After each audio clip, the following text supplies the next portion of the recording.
Hello friends, welcome back to my channel. আবার একটা নতুন ব্লগ নিয়ে চলে এসেছি। ভেবেছিলাম মিনি ব্লগ বানাবো, বাট এই জন্য লম্বালম্বি বানিয়েছিলাম, বাট দেখলাম যে অনেক বড় হয়ে যাচ্ছে রেসিপি ব্লগটা। তো এটা হচ্ছে পনিরের একটা রেসিপি ব্লগ, যেটা নিরামিষ পনিরের তরকারির রেসিপি।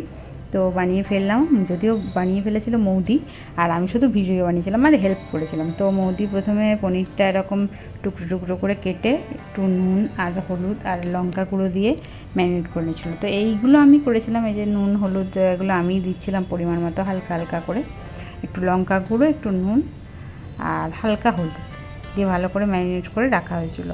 তারপর কড়াতে গরম তেল দিয়ে, সাদা তেল দিয়ে রান্নাটা হয়েছিল, আর পনিরটা একটু ভেজে নেওয়া হচ্ছিলো। তো তোমরা দেখো, পুরোটা রেসিপিটা আমি ভালো করে দেখিয়েছি, একদম ডিটেলসে স্টেপ বাই স্টেপ। তোমাদের কেমন লাগলো তোমরা ট্রাই করেও দেখতে পারো, রান্নাটা কিন্তু দারুণ হয়েছিল। যেহেতু বলেছিলাম যে বৃহস্পতিবারে আমাদের অফিস পার্টি আছে, মানে অফিসে সবাইকে ইনভাইট করেছি, হাউস ওয়ার্মিং পার্টি ছিল, তো সেই জন্যই এটা রান্নাটা করছি। তারপর ম্যারিনেট করে রাখা পনিরটাকে আস্তে আস্তে একটা একটা করে দিয়ে তেলটায় ভেজে নেওয়া হলো।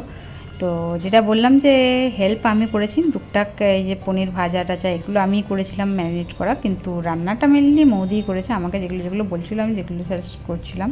তো দেখতে পাচ্ছ অনেকটাই পনির ছিল, একবারেই ভেজে নেওয়া হয়েছিল হালকা করে। তো এখানে ছিল 500 মতো পনির, 500 গ্রাম মতো ছিল। যেহেতু আমাদের অনেকজনই ইনভাইট করা ছিল, অনেকজনকে, তো ওই জন্যই আর কি বেশি করেই আনা হয়েছিল, সবাইকে যাতে একটু একটু করে দিতে পারি। আর এটা ছিল মেনলি সাইড ডিশ, মানে যে যারা নিরামিষ খাবে তাদের জন্য। তাছাড়া আমাদের চিকেন, আলু পটলের তরকারি, ডাল, পাঁপড় ভাজা, মিষ্টি এসব তো ছিলই। মেন কোর্সে তো চিকেন ছিলই, ভাত ছিল, রুটির অপশন ছিল। তারপর পনিরটা ভাজার পর একটু গরম জল করে সেই গরম জলটার মধ্যে এই পনিরটা তুলে রেখে এরকম ডুবিয়ে রাখা হয়েছিল অনেকক্ষণ, যাতে পনিরটা সফট থাকে। তো এটা তোমরা ট্রাই করে দেখতে পারো, আমি এটা জানতাম না, মৌদি ফার্স্ট বললো বলে। আর এখানে আলু পটলের রেসিপি হচ্ছিল। একদিকে মৌদি আলু পটলের ওই কাটাকুটিগুলো করছিল, আর আমি এদিকে চারমগজ আর কাজু যেটা ভিজিয়ে রাখা ছিল সেটা একটু বেটে নিচ্ছিলাম।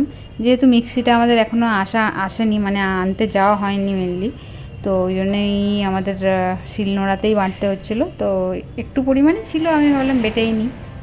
তো এখানে চারমগজ আর কাজুটা পেস্ট করে নেওয়া হচ্ছে, মানে বেশি দিলে বেটে নেওয়া হচ্ছে। তো সেটাই ভিডিও করে নিয়েছি। আর তারপর এখানে ক্যাপসিকাম, টমেটো, কাঁচা লঙ্কা এগুলো সব আলাদা করে কাটা ছিল। আর আদাটা যেটা লাগতো সেটা মৌদি একটু কুড়ে নিচ্ছিল। তারপর গরম তেলে প্রথমে একটু গোটা গরম মশলা দিয়ে দেওয়া হয়েছিলো, মানে একটু এলাচ আর দারচিনি, লবঙ্গটা দেওয়া হয়নি। আর এখানে যে কাটাকুটি সব রেডি ছিল, টমেটো, ক্যাপসিকাম, আর এখানে চারমগজ, কাজু বাটা, আর এখানে তো পনির সফট মানে নরম রাখার জন্য ওখানে জল গরমের মধ্যে দেওয়া ছিল। তারপরে তেলটা গরম হওয়ার পরে একটু টমেটো দিয়ে দেওয়া হলো ফার্স্টে, টমেটো, কাঁচা লঙ্কা, তারপর ভালো করে নাড়িয়ে নেওয়া হলো।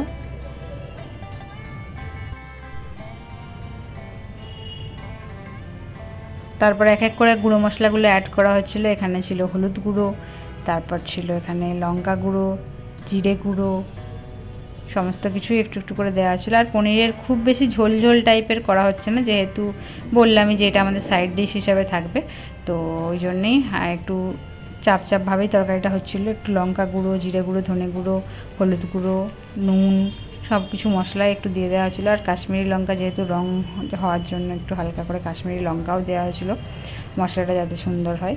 তারপর একটু নাড়াচাড়া করে এখানে আদা যেটা পেস্ট করে রাখা ছিল, কুড়ে রাখা ছিল, সেই আদাটা দিয়ে দেওয়া হলো। তারপর মশলাটা অনেকক্ষণ ধরে মৌদি কষিয়ে নিয়েছিল। তারপর ওই কাজু আর চারমগজ যেটা পেস্ট করে রাখা ছিল, মানে বাটা ছিল, সেটা ওখানে অ্যাড করে দিল মশলার সাথে। তারপর ওই মশলাটাও ভালো করে অনেকক্ষণ ধরে কষিয়ে নিল।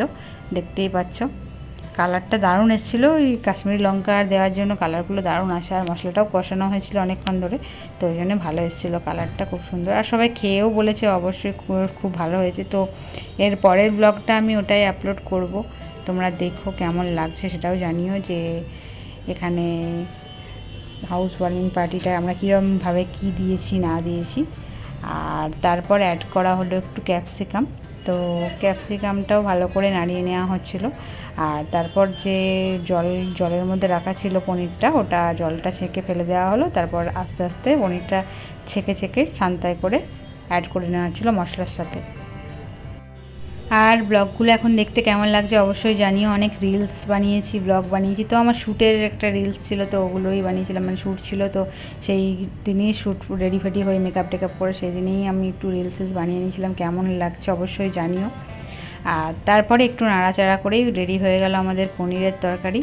প্রথমে একটু ঝোলঝোলি দেখতে পাবে, তারপর ওটা হয়ে যাওয়ার পর একটু শুকনো শুকনো হয়ে গেছিলো, তো অনেকক্ষণ থাকার পর তো দারুণ হয়েছিল। তো ব্লগটা কেমন লাগলো অবশ্যই কমেন্ট করে জানিও। ভালো লাগলে একটা লাইক করে দিও, চ্যানেল নতুন হলে সাবস্ক্রাইব করতে ভুলো না, পাশে থাকা বেল আইকনটা প্রেস করে দিও, তাহলে সমস্ত ভিডিও নোটিফিকেশন সবার আগে তোমাদের কাছে পৌঁছে যাবে আর সমস্ত কিছু আপডেট পেতে থাকবে কী হচ্ছে না হচ্ছে। আর ইন্টারেস্টিং লাগছে কি না অবশ্যই জানিও, কী টাইপের ব্লগ তোমরা দেখতে চাও সেটাও জানিও।